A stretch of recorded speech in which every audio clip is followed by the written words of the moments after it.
नागनगरी एक समृद्ध राज्य नागवंश की रक्षा में था। एक रहस्यमयी नागमणि रक्तचंद्र की रात सक्रिय होती थी। मंत्री चंद्रकेतु काला जादूगर राजकुमारी अन्विता के प्रेम का दिखावा करता है। सेनापति धीरसेन जिसने अपनी शुद्धता साबित की जंगल में जाता है और शेषपाल से मिलता है। युद्ध के बाद अन्विता ने नागमणि की शक्ति को त्याग कर खत्म किया, पर कहानी का अंत नहीं है। समय काल लगभग 1500 वर्ष पूर्व मध्य भारत की एक काल्पनिक नगरी नागनगरी में।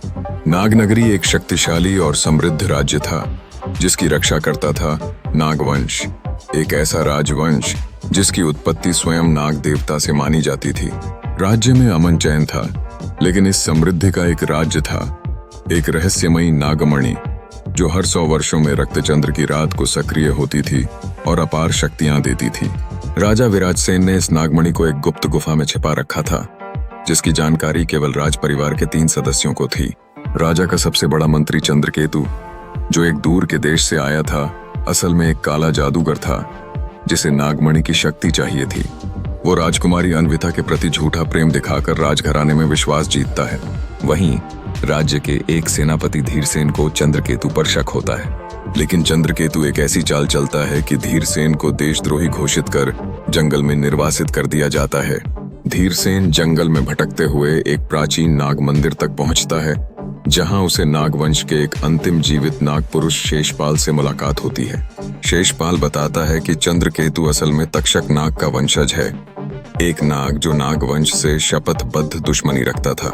धीरसेन, शेषपाल और कुछ पुराने योद्धाओं के साथ मिलकर एक योजना बनाता है ताकि रक्तचंद्र की रात से पहले नागमणि को सुरक्षित किया जा सके।